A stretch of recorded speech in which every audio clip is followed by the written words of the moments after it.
Hello दोस्तों, कैसे हैं आप लोग। जैसा कि आप लोगों को पता ही होगा कि 15 जुलाई से मालदीव्स ने अपने दरवाजे वापस से इंडिया के लिए खोल दिए हैं।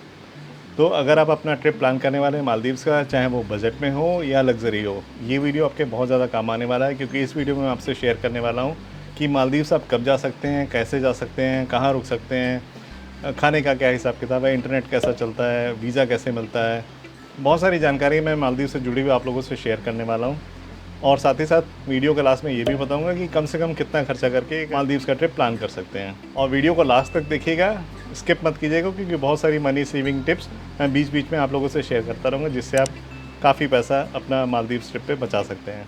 वैसे तो मालदीव्स कभी भी जा सकते हैं, लेकिन मालदीव्स जाने के लिए जो पीक सीज़न है वो है नवंबर से अप्रैल का मिड। उस समय पे एकोमोडेशन की प्राइसेस काफ़ी ज़्यादा पीक पे होती हैं। उस समय अगर आप अपना ट्रिप प्लान कर रहे हैं तो थोड़ा आपको ज़्यादा पैसा खर्चा करना पड़ेगा साल के और महीनों के मुकाबले। जो लीन फेज़ होता है वो होता है मानसून का, स्टार्टिंग फ्रॉम मई टिल सितंबर। उस समय पे एकोमोडेशन के प्राइसेस रिलेटिवली लोअर साइड पे होते हैं। अगर आप थोड़ा सा पैसा बचाना चाहते हैं तो मानसून भी एक टाइम हो सकता है जब आप अपना मालदीव्स का ट्रिप प्लान करें। एक छोटा सा विंडो है अप्रैल का सेकेंड हाफ और मई का फर्स्ट हाफ, जिसमें बारिश की संभावनाएं भी कम होती हैं और एकोमोडेशन की प्राइसेस भी कम होती हैं।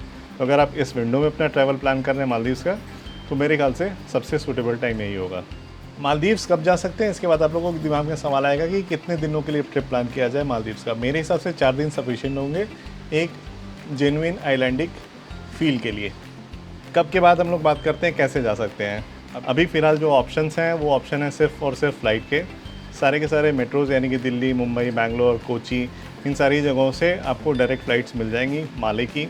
वैसे 2 इंटरनेशनल एयरपोर्ट्स हैं, लेकिन इंडिया से जाने वाली ये सारी की सारी फ़्लाइट्स जाती हैं माले इंटरनेशनल एयरपोर्ट। तो इस वीडियो में जो भी इन्फॉर्मेशन मैं शेयर करूँगा माले इंटरनेशनल एयरपोर्ट का अराइवल पॉइंट ही मान के शेयर करूँगा। फ्यूचर में जब कोविड की सिचुएशन थोड़ी सी बेटर हो जाएगी तो शायद आप एक फेरी पकड़ के भी कोची से माले जा सकते हैं।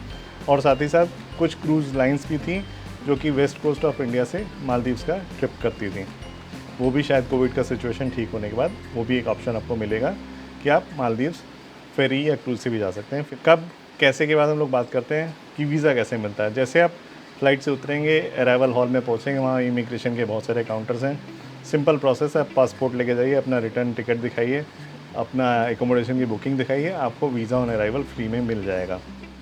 मालदीव्स में जो करेंसी है वो है मालदीवियन रुपया, लेकिन यूएस डॉलर वाइडली एक्सेप्टेड है। अगर आप साथ में यूएस डॉलर कैरी कर रहे हैं तो आप सारे के सारे रिजॉर्ट्स में या कहीं पर भी ट्रांसपोर्टेशन के लिए यूएस डॉलर दे सकते हैं। लेकिन आप किसी लोकल आइलैंड पे जाने वाले हैं, लोकल आइलैंड्स पे लोग मालदीवियन रुपया यूज़ करते हैं। हालांकि यूएस डॉलर आपसे ले लेंगे, लेकिन जब एक्सचेंज करेंगे तो आपको वापस वो मालदीवियन रुपया ही करेंगे। तो अगर आप लोकल आइलैंड पर अपना टाइम बिताने वाले हैं तो मेरा सजेशन होगा एयरपोर्ट पर जैसे बेल्ट पर से बैग कलेक्ट करके आप बाहर आएंगे, बहुत सारे एटीएम्स मिलेंगे। अपना इंटरनेशनल डेबिट कार्ड यूज़ करके, जैसे एक मैं यूज़ करता हूँ नियो का, उसका लिंक भी मैं डिस्क्रिप्शन में डाल रहा हूँ, वो भी आप ट्राई कर सकते हैं। उसका करेंसी एक्सचेंज काफ़ी जेन्युइन है, बहुत ज़्यादा विड्रॉल चार्जेस नहीं है एटीएम से। तो एक ऑप्शन हो सकता है जिसको आप यूज़ करके इंटरनेशनल डेबिट कार्ड वहाँ से लोकल करेंसी विड्रॉ कर सकते हैं। अदरवाइज़ हर जगह डेबिट कार्ड, क्रेडिट कार्ड और आपका जो यूएस डॉलर कैरी कर रहे हैं वो तो आप यूज़ कर ही सकते हैं।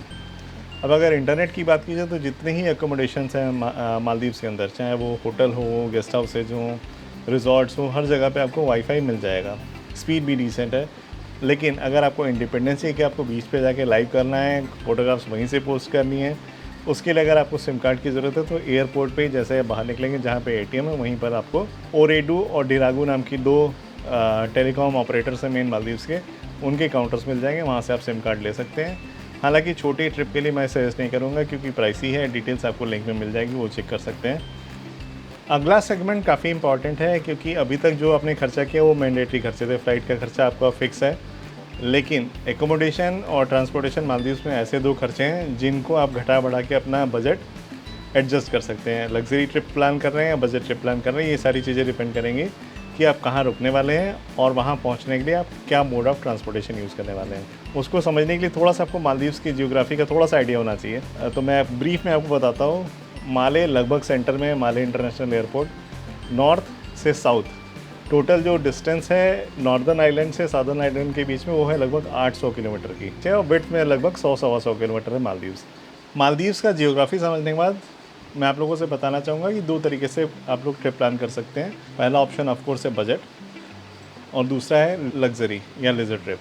मालदीव्स में बजट ट्रिप प्लान करने के लिए ज़रूरी है कि आप किसी पब्लिक आइलैंड पे रुकें, जहाँ पे गेस्ट हाउसेज हैं, होटल्स हैं, क्योंकि उनकी कॉस्ट रिजॉर्ट आइलैंड से काफ़ी कम होती है। दूसरा फ़ायदा ये होता है कि उन आइलैंड्स पे पहुंचने के लिए आप ट्रांसपोर्टेशन शेयर्ड यूज़ कर सकते हैं, चाहे वो शेयर्ड स्पीड बोट्स हों या फिर फेरीज़ हों। फेरीज़ की कॉस्ट काफ़ी कम होती है, स्टार्टिंग प्राइस सिर्फ $2 का होता है। और जो स्पीड बोट्स हैं, माफूशी का अगर मैं एग्जांपल लूँ, जो मैंने ट्रैवल किया था, वो लगभग $20 पर पर्सन का चार्ज है, पर पर्सन पर वे। तो बहुत ज़्यादा चार्ज नहीं है। और लगभग वो स्पीड बोट में टाइम लगता है 35 मिनट और फेरी में लगता है 1.5 घंटे। तो सबसे बड़ा एडवांटेज पब्लिक आइलैंड पे रुकने का ये भी है कि आप शेयर्ड ट्रांसपोर्टेशन यूज़ कर सकते हैं। वहाँ के मैं आपको कुछ फ़ायदे और नुकसान बता देता हूँ, साथ ही साथ मैं आप लोगों को कुछ आइलैंड्स भी सजेस्ट कर दूँगा और कुछ गेस्ट हाउसेज और होटल जो मुझे अच्छे लगे थे। जो आइलैंड्स मुझे पसंद है, जो कि माले से बहुत ज़्यादा दूर नहीं है, वो हैं माफूशी, गुल्ही, उकुलास, होडू, ये सारे अच्छे आइलैंड्स हैं। अगर फ़ायदे की बात करें तो फ़ायदे बहुत सारे हैं पब्लिक आइलैंड पे रुकने के। आपका जो खाने का कॉस्ट है वो काफ़ी कम हो जाता है, क्योंकि ईटरीज़ काफ़ी सारी होती हैं। आप रिजॉर्ट के ऊपर डिपेंडेंट या अपने होटल के ऊपर डिपेंडेंट नहीं होते हैं।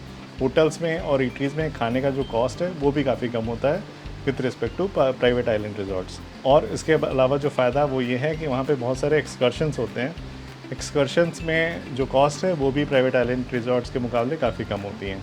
$20 से स्टार्टिंग प्राइस है काफ़ी सारे एक्सकर्शंस की, वो एक्सकर्शन आप कर सकते हैं। और साथ ही साथ पब्लिक आइलैंड पे रुक रहे हैं और फिर भी प्राइवेट आइलैंड रिजॉर्ट का मज़ा लेना चाहते हैं। पब्लिक आइलैंड पे ऐसे बहुत सारे टूर एजेंट्स हैं जो कि आपको किसी रिजॉर्ट आइलैंड का डे ट्रिप भी प्लान करके दे सकते हैं।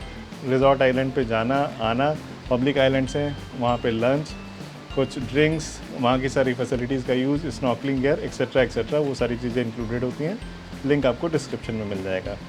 पब्लिक आइलैंड पे रुकने का सबसे बड़ा कॉन यही है कि जो बीचेज़ हैं वो थोड़े ज़्यादा क्राउडेड होते हैं प्राइवेट रिजॉर्ट आइलैंड्स के मुकाबले, और शायद एक ही बीच होता है एट मैक्स जो डेडिकेटेड होता है टूरिस्ट के, जहाँ पे रिस्ट्रिक्शन नहीं होती हैं वहाँ के लोकल लॉज की। अब अगर आपका बजट थोड़ा सा ऊपर है, आपको लगता है कि आप किसी प्राइवेट आइलैंड पे जा सकते हैं, तो लग्जरी और अल्ट्रा लग्जरी रिजॉर्ट से नीचे कुछ रिजॉर्ट्स ऐसे हैं जो कि बजट में आपको एकोमोडेशन प्रोवाइड करते हैं प्राइवेट रिजॉर्ट आइलैंड्स पे भी। उनके भी 2-3 लिंक्स हैं, मैं शेयर कर दूंगा। लेकिन जब आप खुद से ड्यू डिलिजेंस कीजिएगा, खुद से रिजॉर्ट सेलेक्ट कीजिएगा, तो इस चीज़ का ध्यान ज़रूर रखिएगा।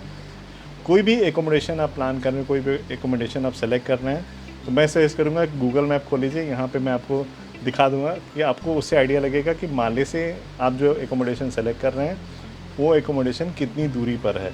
उसी पे डिपेंड करेगा कि आपको उस आइलैंड पे पहुंचने के लिए फेरी लेनी होगी, स्पीड बोट लेनी होगी, या बहुत दूर है तो सी प्लेन या एरोप्लेन लेना होगा। सी प्लेन और एरोप्लेन का कॉस्ट बहुत ज़्यादा होता है, हालांकि सी प्लेन का एक्सपीरियंस अपने आप में काफ़ी अनूठा, और काफ़ी सारे लग्जरी जो पैकेजेस हैं उसमें सी प्लेन ट्रांसफ़र्स भी इंक्लूडेड होते हैं। अब अगर प्राइवेट आइलैंड पर जा रहे हैं फिर भी आप अपना पैसा थोड़ा बहुत बचा सकते हैं। उसके लिए एक मेरा मनी सेविंग टिप है, जिस आइलैंड पे भी आप जा रहे हैं वहाँ पे आप ईमेल करके, फ़ोन करके चेक कर लीजिए कि क्या वो लोग अपना ट्रांसपोर्ट आपको अरेंज करने की परमिशन दे रहे हैं कि नहीं दे रहे हैं। अगर दे रहे हैं तो आप आसपास के किसी पब्लिक आइलैंड पे किसी टूर ऑपरेटर को कांटेक्ट कीजिए, उनको कॉल करके पूछिए कि क्या वो आपका ट्रांसपोर्टेशन अरेंज कर सकते हैं। उनसे कॉस्ट लीजिए और रिजॉर्ट से कॉस्ट लीजिए, दोनों की कॉस्ट में आई एम श्योर डिफरेंस होगा। आप अपना ट्रांसपोर्टेशन खुद से अरेंज करके उस रिजॉर्ट आइलैंड पर जाके वहाँ पर एंजॉय कर सकते हैं। बजट और सेमी लग्जरी की बात हम लोग बात करते हैं लग्जरी ट्रिप की। अगर आप लग्जरी ट्रिप प्लान कर रहे हैं, मैं आपको सजेस्ट करूँगा कि फुल ऑल इंक्लूसिव पैकेजेज ही लीजिए, क्योंकि इसमें सारी चीज़ें इंक्लूडेड होती हैं। आपका आना जाना, ब्रेकफास्ट, लंच, डिनर, ड्रिंक्स। ऐसी मुझे एक वेबसाइट मिली थी लग्जरी स्केप्स, उस पर काफ़ी सारे अच्छे पैकेजेज होते हैं। उसका लिंक मैं डिस्क्रिप्शन में डाल दूंगा, वो आप चेक कर लीजिएगा। उसमें कोई भी हैसल नहीं होता है। आप आराम से एक प्राइवेट रिजॉर्ट पे जाइए, एंजॉय कीजिए अपनी लाइफ को लेजरली, और वापस अपने घर आ जाइए।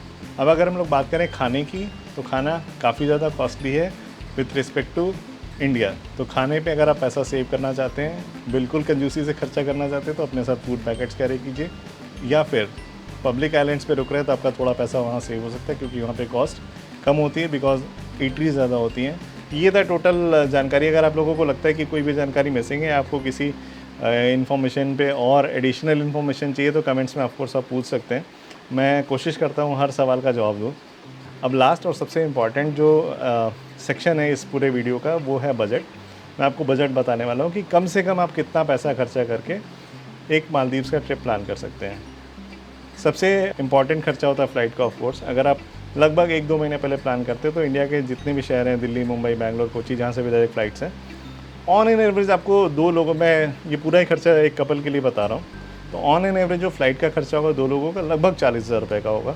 उसके बाद सेकंड ऑप्शन, मैं कम से कम खर्चे की बात कर रहा हूँ, तो पब्लिक आइलैंड पे मैं जाके बोल रहा हूँ, आप रुकिए, माफूशी का मैं एग्जांपल ले रहा हूँ। पब्लिक आइलैंड में लगभग 5,000 रुपये में एक रात में आपको कमरा मिल जाएगा इंक्लूडिंग ब्रेकफास्ट। अगर आप 4 रात भर रुकते हैं तो आपके होटल का खर्चा होगा लगभग 20,000 रुपये।